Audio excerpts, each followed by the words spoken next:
சங்கடகர சதுர்த்தி அன்று விநாயகருக்கு இந்த ஒரு பொருளை நெய்வேத்தியமாக வையுங்க, எப்பேற்பட்ட கடனும் தீரும் அப்படின்னு சொல்லியிருக்கேன் இல்லைங்களா.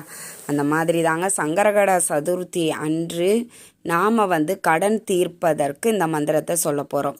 நம் வாழ்க்கையில் உள்ள சங்கடங்கள் அனைத்தையும் தீர்த்து வைப்பவர் தான் விநாயக பெருமான். அப்பேற்பட்ட விநாயக பெருமானுக்கு இப்போ நான் என்ன ஒரு பொருளை நைவேத்தியமாக வைக்கணும் அப்படின்னா கொழுக்கட்டை. நாம் எல்லாருக்கும் தெரியும் விநாயக பெருமானுக்கு இந்த கொழுக்கட்டை அப்படின்னா ரொம்ப பிடிக்கும். அப்படி விநாயக பெருமானுக்கு 108 கொழுக்கட்டை செஞ்சுக்கோங்க. அதை நீங்கள் அருகில் இருக்கக்கூடிய விநாயக பெருமான் கோவிலுக்கு சென்று அங்கே இருக்கக்கூடிய குருக்கள்கிட்ட கொடுத்தீங்கன்னா அவர் அதை நெய்வேத்தியமாக வச்சுட்டு உங்களுக்கு பிரசாதத்தை கொடுப்பார். அங்கு வரக்கூடிய பக்தர்களுக்கு இதை நீங்கள் தானமாக கொடுக்க வேண்டும். இப்படி செய்யும் பொழுது உங்களுடைய கடன் பிரச்சனைகள் அனைத்தையும் விநாயக பெருமான் தீர்த்து